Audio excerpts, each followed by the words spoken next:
Ngibingelele ngiphinde ngikwamukele embukelweni Ndobane TV. Siyathokoza ukuthi ususubscribe kule channel. Kuyinjabulo kakhulu kuba nawe. Nawe mfowethu oyibukayo le video kodwa ungakasubscribe. Siyacela ukuthi usubscribe ukuze ungaphuthwa nayo iyodwa ivideo esifakayo kule channel. Mina bengashana kamezi yaphosa umlando ngameva ungisa umlando kaMchunu ngidabuke enkandla amahlathi amnyama kwaZulu Natal njengoba sazi ukuthi isilo samabandla wonke sikhotheme. Zulu wonkana. Hulumeni sihle sikalala kanye nomongameli wezwe laseNingizimu Afrika. Siyacela bakuthi siyayihlonipha imithetho ye-COVID-19 kodwa emlandweni wezilo ezingaphezulu kuweshagalombili eziphethe lelizwe laseNingizimu Afrika kanye nesizwe samaZulu.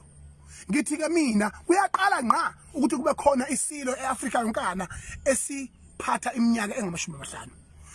Inkosi yamakhosi njengoba iguqile njengamanje singamabutho kaZulu. Izintombi zomhlanga uZulu wonkana ngeke sikwazi ukuthi singabekezelela ukungayihloniphi siyikhothamela inkosi yethu.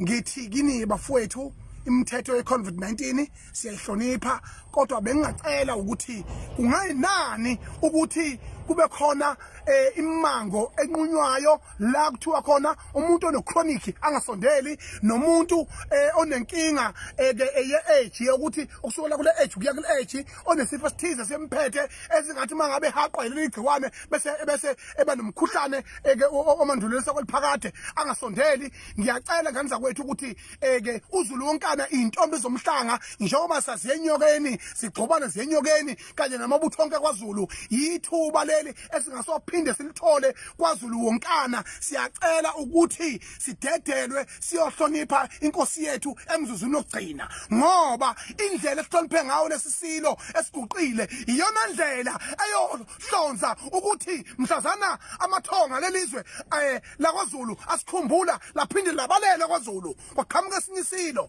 bese sikwazi ukuthi umlando la sitshele khona isilo sethu uyoba njani umlando wakusasa. Iyona kuphela into efuna siyenze. Amabutho kaZulu ngiyacela Zulu wonkana phelelani nonke niyokhombisa ukuthi thina singobani kwaZulu niqinisekise ukuthi uZulu wonkana akasoze ahlulwa njengoba sikhothamela izizwe zonke ukhothama amangisi ukhothama amaJalimani ukhothama zonke izizwe ukhombisa ngokusobala ukuthi thina singobani kwaZulu.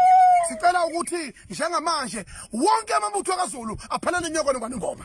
Akukho okunye aphelele kwakhetha omthandayo kwanongoma ngoba akukho okunye Zulu esiyothi noma sifa sithi sikubonile ngaphandle kokuthi isilo samabandla wonke sitshale ngeqiniso siphinde sazi ukuthi uma amathonga kwaZulu esikhumbula liphinde libalela sazi ukuthi bakwethu uZulu siyomela kuze bengona phakade.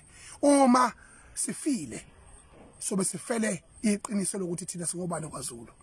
Vele uma ke wazalwa ufuna wathi ukhona ithuna lakho kodwa ithuna lakho alibe nomlando. Zulu wonkana namasosha onke kaZulu awaphelele kwakhetha omthandayo. Njengamanje ngithi mina ngiyungizwe umlando kaMchunu. Imithetho ye-COVID-19 siyayihlonipha kodwa ke njengamanje ayixeke kancane. Isihloniphe ukuthi abantu abadala nabanezifo ezithize ezibaphethe njengamanje bahlale ekhaya badedele thinda esemlibe esafinyayo esenemkantsha esemanzi esagijima sihambe sohlonipha isilo samabandla wonke. Zulu wonkana asihambeni bafana bakithi so disabonani ngoba bamkhulu.